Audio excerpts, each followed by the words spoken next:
Johnny Depp and Jeff Beck. What do they have in common? Cocaine parties and courtroom cases. Today on Indie Miners, the new album, 18. Hello and welcome to this week's Indie Miners. I'm your host Al, and as always in Melbourne, we've got BJ. G'day, mate.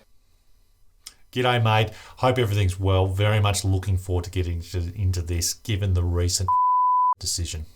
Yeah, look, sorry, mate. Just the whole thing. We've been told not to mention anything, if that's all right. Oh, look, mate.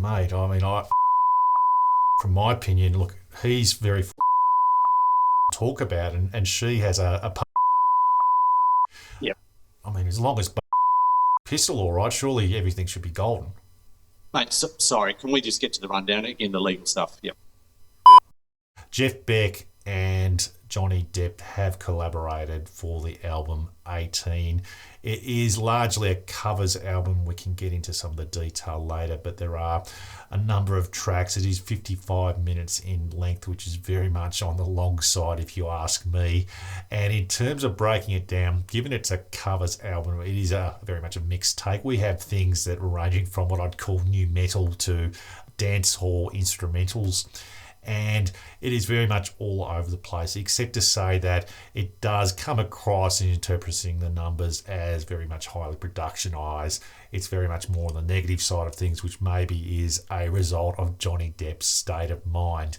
But in terms of the, albums that are similar to it, I couldn't really make a read on this today. It was very interesting. I saw a lot of Boston come out in some of the matches that I was seeing. So I don't know a lot about Boston, Al, but I don't know if Johnny Depp would be necessarily happy or sad about that, to be quite honest.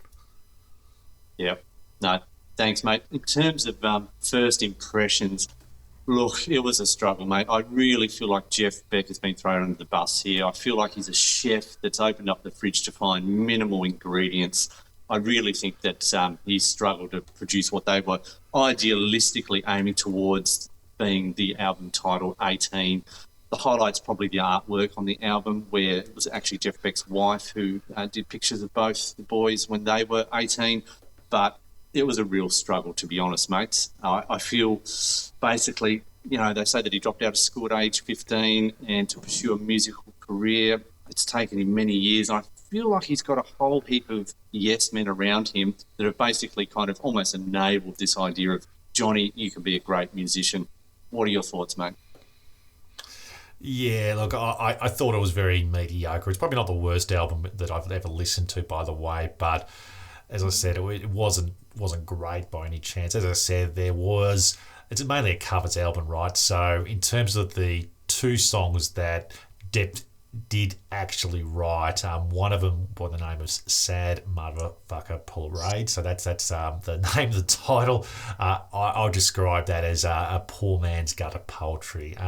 The other one wasn't too bad, but I must admit, when I was listening to it, I sort of felt Jeff Beck was sort of starting to bust out the Blaze of Glory solo, and I did realise it was just him that actually did that solo back in the day with John Bon Jovi. So I guess you can't be sued for ripping off your own work. But in terms of the covers, look, it did vary. There were some very good covers. There were others where he absolutely butchered them. One of those was Venus in Furs by Velvet Underground. I thought it was terrible. He sort of really turned it into a bit of a sludge fest. It was probably really sludgy as it was to begin with as the original, but I think he's taken that to a new level. So, yeah, first impressions, as I said, probably very much on the mediocre side.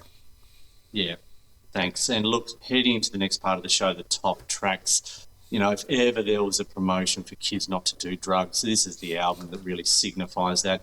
Again, if Johnny Depp had that last snort of cocaine and put a gun to my head and made me choose 3 tracks, it would be a struggle, but I'd be shifting towards the end of the album initially.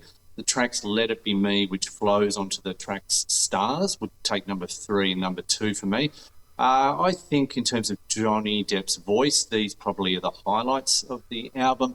But number 1 would be the Dennis Wilson cover Time, which I actually think if they had headed towards more of this kind of sound on this concept album, then it would have been possibly a higher rating from myself. Mate, what do you think about that?